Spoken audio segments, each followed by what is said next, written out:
even for all, from any motives, oh God, that we have before we came here. We thank you for cleansing us.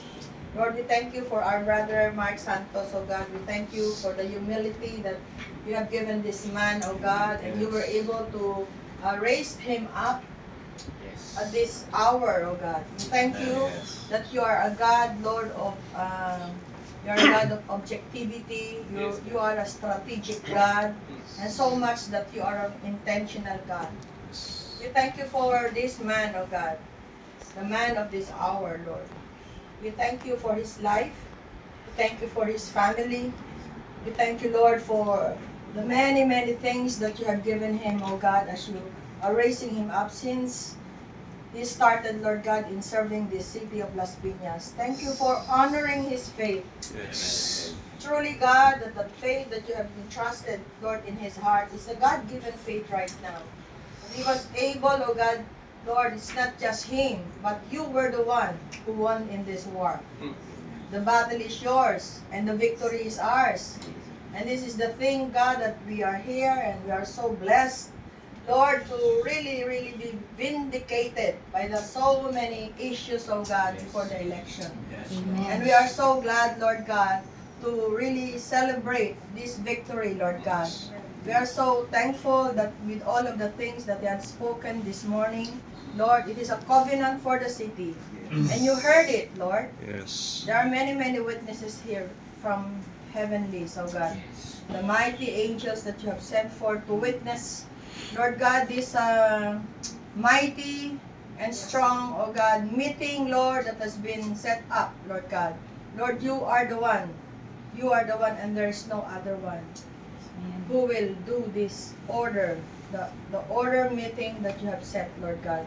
We thank you, Lord, that even for our mayor, our vice mayor, and all of the councilors who had won in this election, oh God, we do believe that you were the one who raised them up. You were the one who allowed them to sit, Lord God, in their offices right now. And the rest of the Philippines, oh God, we thank you that in this coming June 30, as they will be taking, Lord God, their oath, oh God, we are committing them unto you, Father God. Yes. We thank you, Lord, for the power of the Holy Spirit that will continue on to speak to our brother Mark.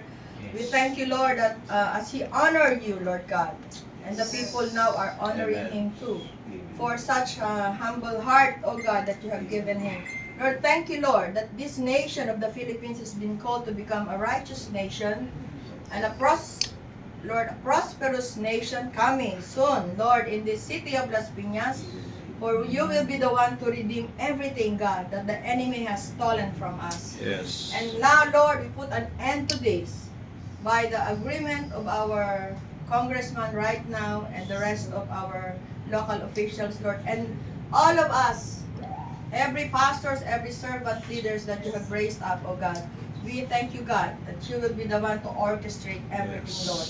The redemption, Lord God, of this city, Lord, from the inside out, Lord God, that this will be a great testimony to the rest of the Philippines, oh God. Yes. Thank you, Lord, that this victory, Lord God, has been won, oh God. Because this is your promise to us, Lord, as we come before your throne, as we have given all our petitions into the courts of heaven, oh God. We thank you. Yes, And Lord. today, God, we are thank you for the Holy Spirit sealing all this prayer. Yes, Lord. That the enemy cannot rob anything from us anymore. Yes. Because Yes. it is an end right now. And because of this man, Lord, Yes. Father Mark Santos, Lord God, we thank you that he's not expecting people to really, really looking, Lord God, look up on him, but he really still had this humble heart that we can call him only on his name. But Lord, we honor him today. We thank you, Lord, that Lord, even for all of the stuff that he had spoken this morning, God, we ask, Lord, that they will have one spirit, a good spirit, an excellent spirit, Lord God. Not just having a good governance in the Congress, in the city, Lord God, but an excellent one. Yes. Because you are an excellent God. And you Yes, did Lord. so excellent, Lord, thing in this city right now. And we really, Lord, felt the freedom, oh God. The freedom from all of these corruptions, oh God. Amen. We thank you, Lord, even, Amen. Lord, yung mga plans, Lord, like sa mass housing and the rest, Lord God. Yes. Lord, we are committing this unto you, and we are here as volunteers. For in the day of battle, Lord, He'll be needing many, many support, oh God. So we thank you, Lord, that right now, Lord, even the angels in heaven are so excited. And they are, Lord, they are celebrating with us today. So much, God, that we're so satisfied. And we are satisfied, your people, the saints, the pastors are satisfied with the answered prayer that you have given us. So you truly are glorified, Lord, in this winning of our brother Mark, Lord. Thank you.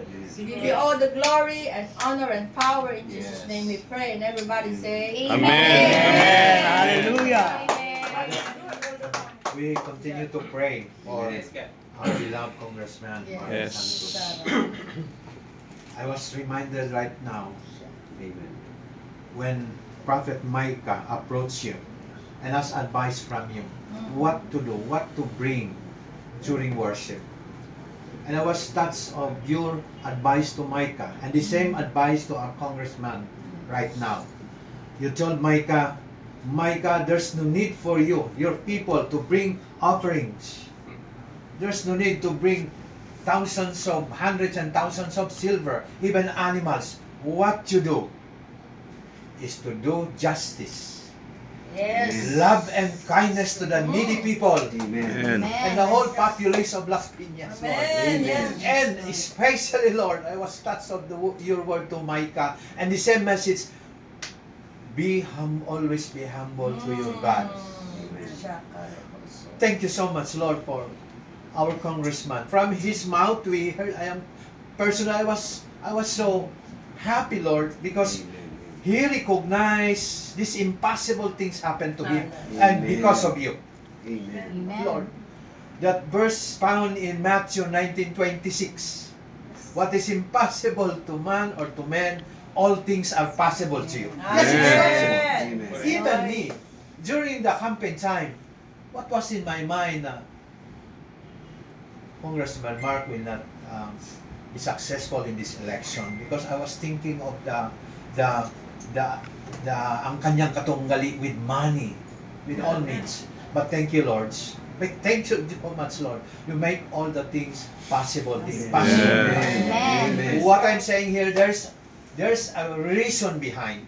Yes. There's a purpose behind, Lord. Yes, Lord. Bless the heart of Congressman Santos, Lord. Yes. Right this time when I Amen. am listening his testimony, his experiences, his passion Amen. for the city, he's sincere enough, Father. Amen. Here we are, the Impact Group, even the Ecclesias, and all pastors of this city. Yes. We are here because we want to support him, Lord. Yes. Yes. We want to pray for him in every moment of the day. Amen. Because Mark Santos now is facing a big task, responsibility, Lord. Amen. But there's nothing impossible to you, Lord. Amen. Here we are expressing our support to him.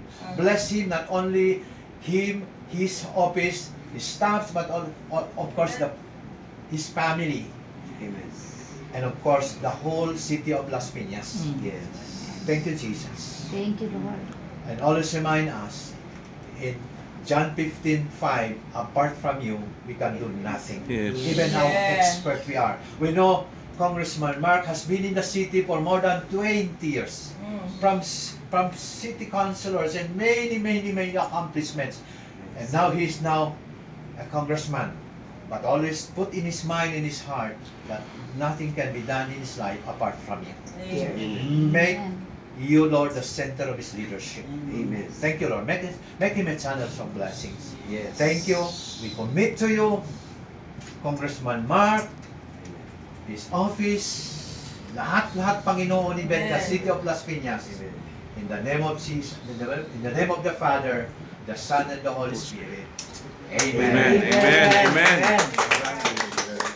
The Lord bless you and keep you. The Lord make His face shine upon you. Amen.